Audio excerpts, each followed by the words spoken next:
Peace, peace. Shalom. First and foremost, want to give all praises, glory, honor, thanksgiving to Yahweh Ba'Shem, Hamashiach Yahushai. Peace and blessings to the hopeful elect. Alright. It's your brother Shemayala. Back at it again. Doing another sit down. Okay. Through the spirit and power of Yahweh Ba'Shem, Hamashiach Yahushai. So yeah, what I was getting into yesterday was the horseradish and the tortilla chips.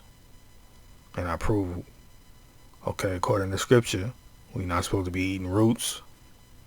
Well, you could eat roots, but you can't do it for Passover. You know what I'm saying? Horseradish is a root, man. When the scriptures tell us, according to the law of the Passover, we're supposed to eat the lamb, the Passover lamb with bitter herb. You know what I'm saying? So, this right here, what you're seeing, is an example of a bitter herb according to scripture. Get that real quick. You know what I mean? So again, this Matthew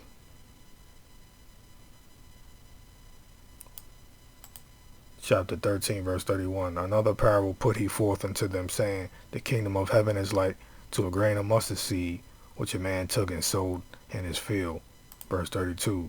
Which indeed is the least of all seeds, but when it is grown, it is the greatest among herbs. Alright, and become of the tree, so that the birds of the air come and lodge in the branches thereof. So it becomes the greatest of herbs, right? So that will be mustard greens, right? It will have to be mustard greens. You know, you get greens from mustard seed, so it would make sense you get mustard greens from the mustard seed, you know what I mean? So I looked that up, and this is what I got. It says, mustard greens are highly nutritious, pungent, and peppery leafy vegetables belonging to the brassica family, featuring a flavor reminiscent of horseradish or mustard seed. So, hey, you could still get the same effect of horseradish, but you could get that with the mustard greens, man. You know what I'm saying? So it ain't like something is being taken away from you. So you could still get your horseradish, you know, flared up in the nostrils, feeling, you know what I mean, from your mustard greens, man.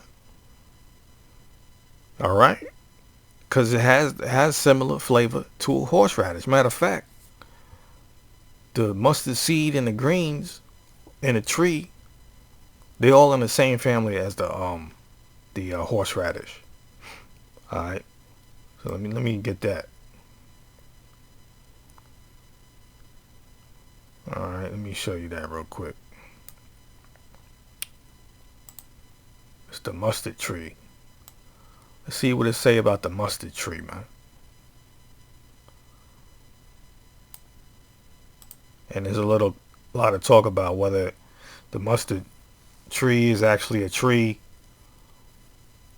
because they saying that the mustard tree don't really grow into a huge tree. It's more like a shrub. You know what I'm saying? It gets taller than matter of fact, it gets taller than a man. That's what they considered a tree back in ancient Palestine, where if a plant grew taller than a man, it was considered a tree. So, but here it says,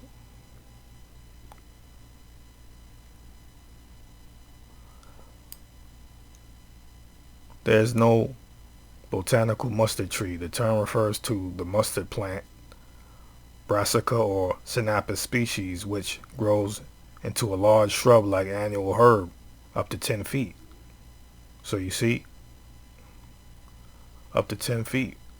From a tiny seed leading to the common metaphor, especially in biblical context, for rapid growth, not actually woody tree development. So the difference is that One is a metaphorical description of a large herb, while the other is the actual non-woody, fast-growing plant itself. But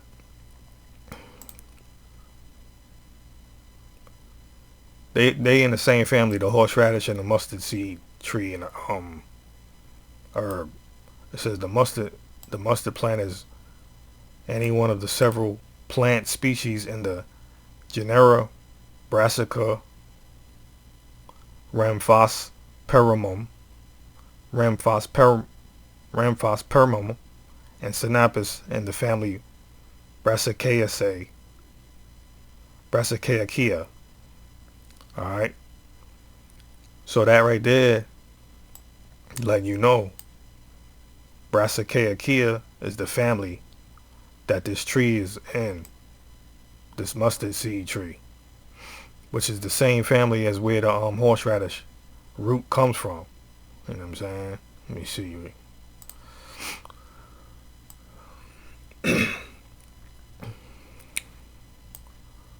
See, horseradish is a perennial plant of the family Brassicaceae, or Brassica. That's a better way to say it. Brassica. It is a root vegetable cultivated and used worldwide. You know what I'm saying? Went through that already yesterday. But see, that's the point though. They in the same family. They in the same family. So they would have like that similar pungent, peppery flavor to it. You know what I'm saying? Just like it says here, mustard greens are highly nutritious, pungent, and peppery, belonging to the Brassica family, featuring a flavor reminiscent of horseradish or mustard seed. So you getting your same flavor. You know what I'm saying? You getting the same flavor that you would get from the horseradish. You just getting it from the herb. You know what I mean? Like the scriptures tell us to do. Cause we ain't supposed to be eating no root for Passover. You know what I'm saying? That's off. So, okay, another thing I want to get into real quick is this unleavened bread. Right? Because, tortilla chips is not unleavened bread, man. That's a chip. That's like a different culture of food. You know what I'm saying? Here we got, it say unleavened bread is a type of flatbread produced. Hold on. Yeah. Produced without rising agents such as yeast, baking soda, or baking powder. Right? So if you got anything of that, anything like that in your unleavened bread, then it's not unleavened bread. It's leavened bread. You know what I'm saying?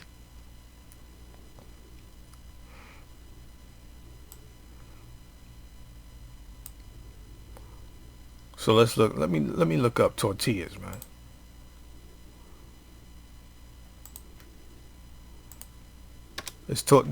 Do tortillas have? Matter of fact, hold on.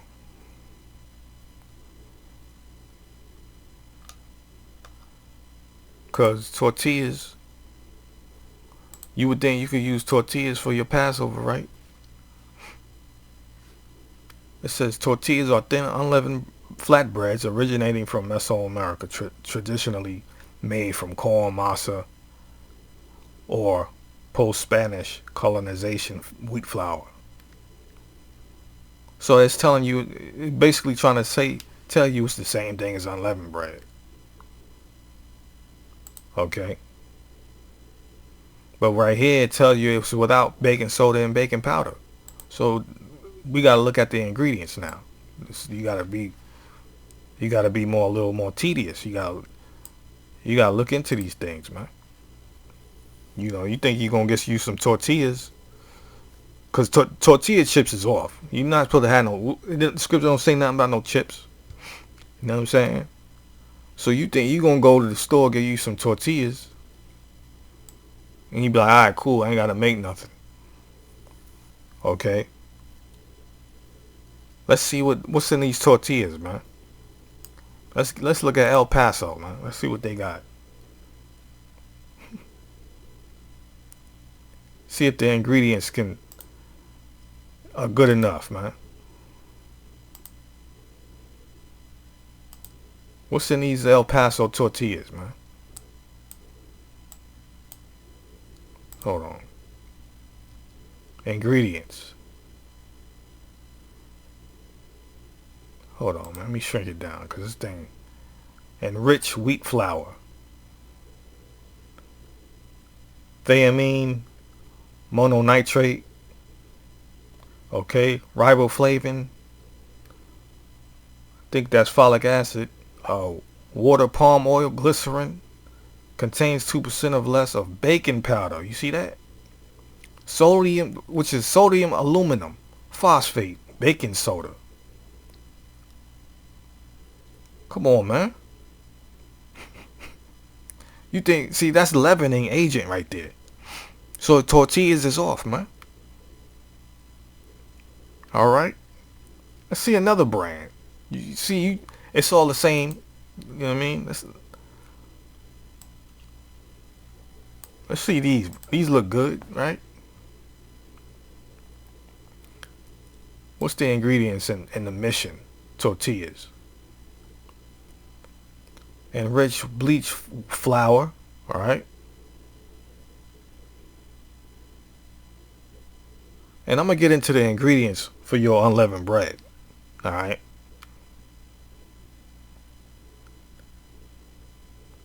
Look at this. Thiamine, mononitrate, riboflavin, folic acid, water, vegetable shortening. Hydrogenated soybean oils. I ain't even trying to say that. Contains 2% or less of salt. Sugar, baking soda. You see that, man? Baking soda. You just can't escape, man. You think you can go in the store and get you some tortillas for Passover? See, this is the thing too. The tortilla, it doesn't have the texture where you can break the bread. See, the scriptures talk about breaking bread, man. When the Messiah had when they had the Last Supper, you know what I'm saying? The Lord broke bread, man. You can't break something if it ain't hard. It has to be a little. It has to have a little consistency to it for you to break it, right? Hold on, let me find that real quick, man. Let me find it. All right, so yeah, here it is. This is Matthew 26, verse 26. It says, and as they were eating, Yahushua took bread and blessed it, and brake it, and gave it to the disciples, and said, "Take, eat. This is my body." You know what I'm saying? So the texture of the bread had to have some sort of type of consistency to where you can take it and break it in a piece. You know what I'm saying? Now, and it wasn't leavened bread, because you know some leavened bread, you could take it and pull it apart. It don't break. It tear apart. It don't break apart. You know what I'm saying? That's the difference. So this bread had to be like a flat, hard type of bread. It wasn't like a tortilla, man. So a tortilla, you could take that thing and you can like flop it around. You know what I'm saying? They gave that leaven, give it that looseness. You know? So yeah, the tortillas is off, man. They got all, see, you could go through all of these different brands. I guarantee you, you're gonna see some leavening agent in it, man. All right, let's do one more. Let's do this one.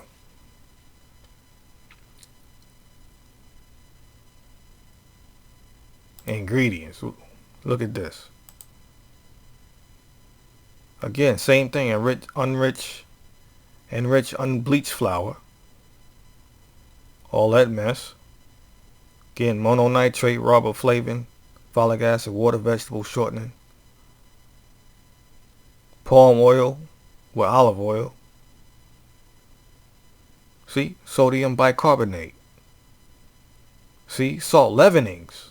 Leavening, sodium acid pyrophosphate and sodium bicarbonate, cornstarch, monocalcium phosphate. Those are the leavening agents, man. Okay? That's a lot. That one right there had more than the other two. Nah, man. That's off. No tortillas for Passover. You know what I'm saying? Supposed to get unleavened bread, flat bread, produced without rising agents such as yeast, baking soda, or baking powder. Okay? See, it's supposed to be hard, like it's supposed to have like a consistency like that matzah bread. But don't buy that either.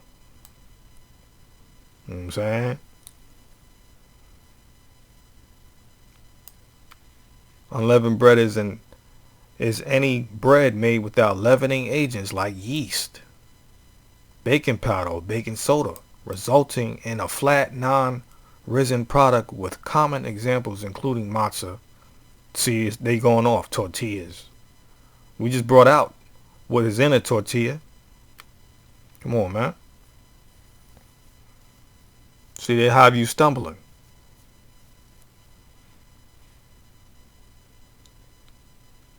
Okay, look. Unleavened bread is any of a wide variety of breads which are prepared without using raising agents such as yeast or sodium bicarbonate. Okay? So come on, man. Yeah, you gotta watch what you getting, man. Tortilla chips and tortillas, not for Passover, man. You know, there ain't nothing wrong with Mexican food, like, you know what I'm saying? Like, that's Mexican food is banging. You know what I mean? It's just not for Passover, man. You can't be doing that.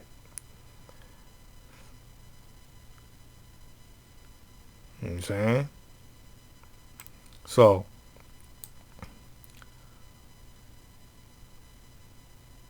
I'm telling you what not to do. What should you be doing? Well, first and foremost, yeah, you need to get you some bitter herb. You know what I'm saying? Like these mustard greens. All right. Now,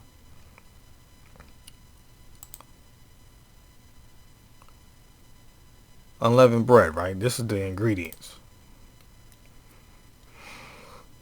These are the ingredients for your unleavened bread. You're going to need about, hold on. All right. You're going to need 3 to 4 tablespoons of honey. And these are the precepts to back up everything. You know what I'm saying? You could pause this and read these scriptures for yourself. You know what I mean? Proverbs 24 verse 13 for honey.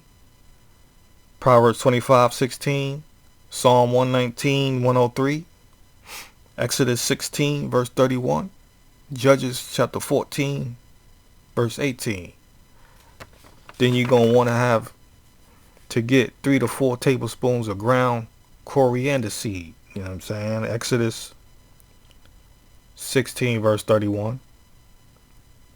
And John chapter 6 verse 31 to 35. All right, now you're going to want your butter. 250 grams to 8 ounces of butter. That's Isaiah 7 verse 15. Proverbs 30 verse 33.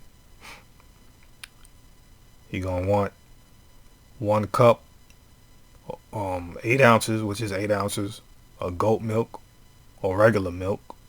All right. That's Proverbs 27 verse 27. Proverbs 30 verse 33. Isaiah 55 verse 1 and 1 Peter 2 verse 1 Peter 2 verse 2, Genesis 49 verse 12. You want 1 teaspoon of sea salt or regular salt. Matthew chapter 5 verse 13, Hebrews 7 verse 14, Ecclesiasticus or Sirach 39 verse 26, 3 to 3.5 cups of wheat flour. If you could get it organic, that's better. None of that unrich bleach flour, you know what I'm saying? That's Ecclesiasticus, Sirach 39 verse 26, Exodus 29 verse 2, and 3 tablespoons of cold pressed extra virgin olive oil, preferably from a dark glass bottle, you know what I'm saying? Make sure it's that good olive oil. Make sure all these ingredients is the best that you could get, you know what I'm saying? All of them. You know what I'm saying? Serve the Most High with all your heart. You know what I'm saying? All your zeal. You know what I mean? Get the best of the best, man. Do this like the Lord coming over to your house. You know what I'm saying? That's how you do it, man. And this is also the scriptures for this olive oil. Luke 7 verse 46. Ecclesiasticus, Sirach 39 verse 26. And this is how you cook it. You cook it in a pan, fry. You fry it in a pan. After you roll it out, you get you a flat piece of the your unleavened bread. After you done kneaded the dough and all of that, you roll a piece out and get it all flat like a circle. Then you take that piece and you just coat the pan with a little oil. You know what I'm saying? Then you fry it in the pan. You know what I'm saying? And then once that side is good, flip it over. You know what I'm saying? Matter of fact, let me get Hosea. Hosea 7 and 8. But how to cook 7 is Leviticus 7 verse 12, 1 Chronicles 23 and verse 29. Okay? So that's how you do it, man.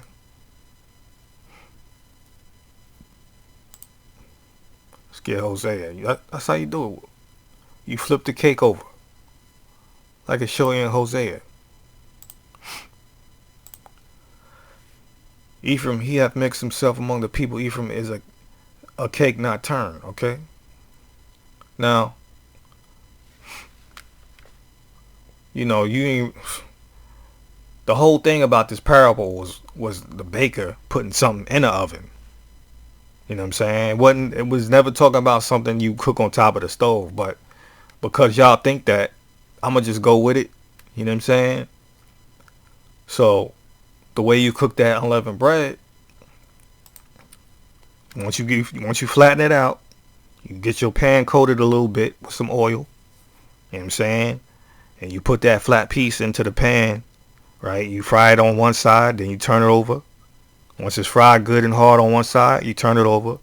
And you flip it over and you fry it good and hard on that side. And your bread, that piece of bread done. And you could probably make you about 6 to 8 pieces of unleavened bread with this recipe right here. With these ingredients. And these exact measurements. Alright? So yeah, man. No tortilla chips. You know what I mean? No horseradish. None of that, man. That's off. So yeah, with that, man, I want to say peace and blessings to the hopeful elect. Alright? And I want to give all praises, glory, honor, and thanksgiving to Yahweh by Shema Mashiach Yahushua. Shalom.